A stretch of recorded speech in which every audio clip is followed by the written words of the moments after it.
আসসালামু আলাইকুম। সবাইকে জানাই ঈদ মোবারক। এই যে আমার এক পাশে এক চাচিকে দেখতে পাচ্ছেন। এর আগেও আমরা একজন ব্যক্তিকে একটা লুঙ্গি আর একটা গামছা দিয়েছিলাম। এরকম আমাদের দরিদ্র মানুষদের কাছে আমরা খেদমত করার জন্য আমাদের এটা চলমান আছে। কারণবশত আমি একটু দোকানদারি করি তো দোকানের পাশাপাশি আসলে এগুলো করতে হয় বা চেষ্টা করতেছি।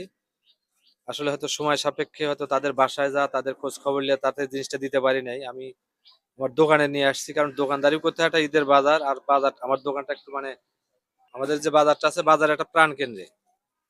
তো অনেক ব্যস্ততার মাঝেও এগুলো কাজ কাম গুলো করতেছি। আর আমার এই দোকানদারের বয়সও মোটামুটি আল্লাহ পাকের রহমতে আপনাদের দোয়ায় 30টা বছর দোকানের দাঁড়ি পাশাপাশি এখন এই যে একটু খেজমত করার চেষ্টা করতেছি। তো আপনারা হচ্ছে অবশ্যই আমাদের পাশে থাকবেন, আর যে চাচিটা আমার পাশে আছে তার কাছ থেকে আমরা কিছু শুনবো আর কি। চাচি, ভালো আছেন আপনি?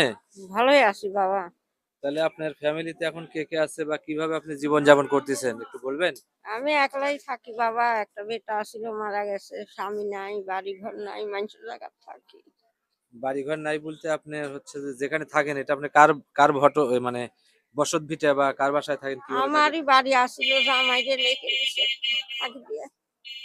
মানে হচ্ছে যে আপনার যে বাড়িটা ছিল বাড়িটা হচ্ছে যে লিখে লিছে, মানে তাদের যে বিটের যে অংশ পাইতো সেই হিসেবে সেটা লিখে লিছে, এই তো? এমনি রেখে দিছে। এমনি লিখে লিছে। হ্যাঁ, কিনে নিব কয়ে রেখে দিছে। আচ্ছা, তাহলে হচ্ছে যে আপনি এখন কার বাসায় কিভাবে কার জায়গায় আছেন? ওই বিটির জামাই এখন রেখে দিছে, এখন জামাই বিটির তো আর ঘুরা দেয় না, ওইভাবে আসি করছে বাঁচছেন যতদিন থাকেন এইভাবে থাকি বাবা। আর ওই 10 বেটারা যে যা দেওয়া হয় দেয়, কাপড় চুপুর হাট বাজার টাকা পয়সা ওই খাই। আর কোনো কর্ম করতে পারি না, বুড়া হয়ে গেছি, অসুখ। এখন বেটারা যা দেয় তাই খাই বাবা।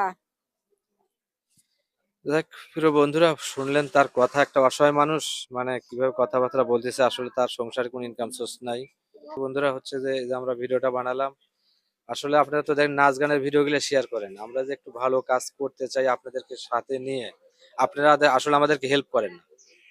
আর এই যে ভিডিওটা বানাই এটা তো আসলে মানে আমার স্বার্থে না, আপনাদের মাধ্যমে আমরা আরেকটা মানুষকে কিছু হেল্প করার জন্য এগুলো করি।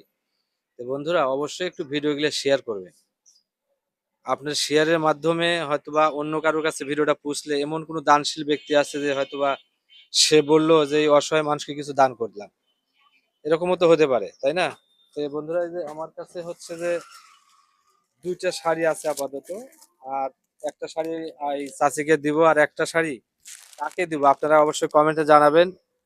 আমরা চিন্তা ভাবনা করতেছি যে কোথায় দেওয়া যায়। তো আজকের মতো এখানে একটা দিব।